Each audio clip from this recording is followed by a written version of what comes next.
Starscream of Cybertron, and this is my castle, as it will soon be my world. Hey, YouTube Transformer fans out there, this is Hankster, and it's another edition of the Weirdo Network Transformer Toy Review. And today we're going to focus on the Universe line, and the first one I've got, of course, is my favorite, Generation One Series Starscream.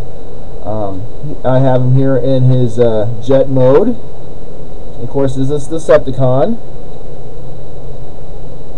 and pretty cool looking jet fighter mode, original version.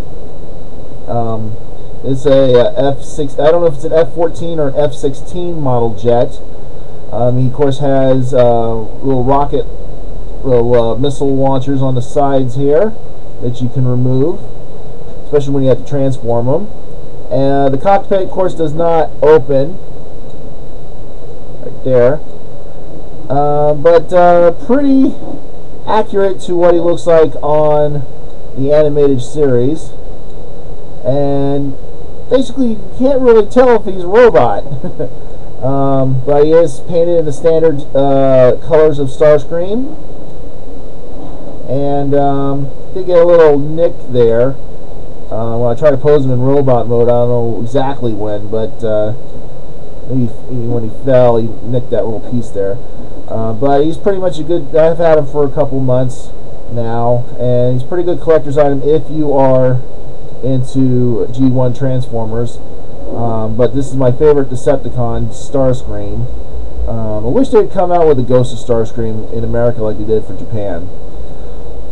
Obviously, some people say he is the second in command of the Decepticons, but that's kind of up in the air. Sometimes, because obviously Starscream wants to be the leader of the Decepticons, but that's kind of up in the air when it comes to what his actual position is.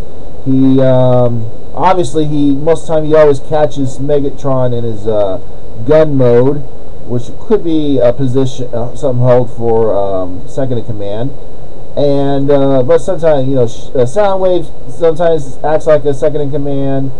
Shockwave basically was named Guardian of Cybertron, but he's not really second in command. So in G1, so it's kind of up in the air. But Starscream, basically, most people would think he'd be next in line, even though there was a dispute. It's in the Transformers movie in which he nominated himself, and then the Constructicons wanted to take over, Soundwave, numerous others, but Starscream, of course, went on top and became temporarily leader before Galvatron showed up.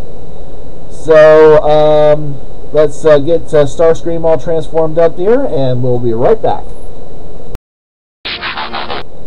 Alright, we got him in robot mode now, and pretty much he looks the same as he does on the TV show.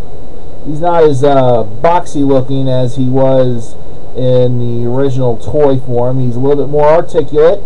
He can move his arms, his wrists a little bit there. Now, of course, as you know, the only difference here is that his null ray cannons are larger here than in the show. It's usually about as long as his arms, but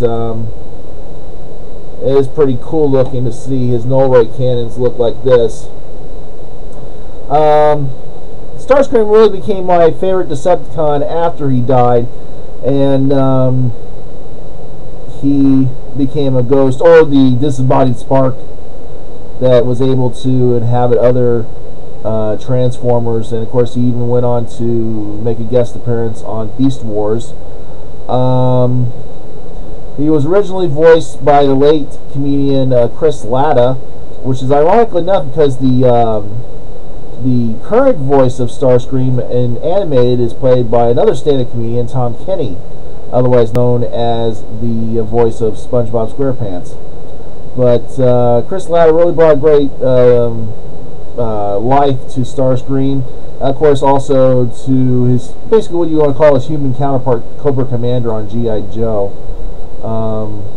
But this is pretty much a good closeness, even to let's see his face here.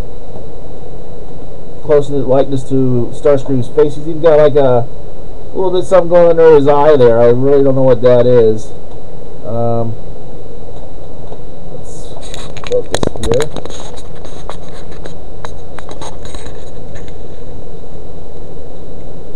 You get a closer look at his face there.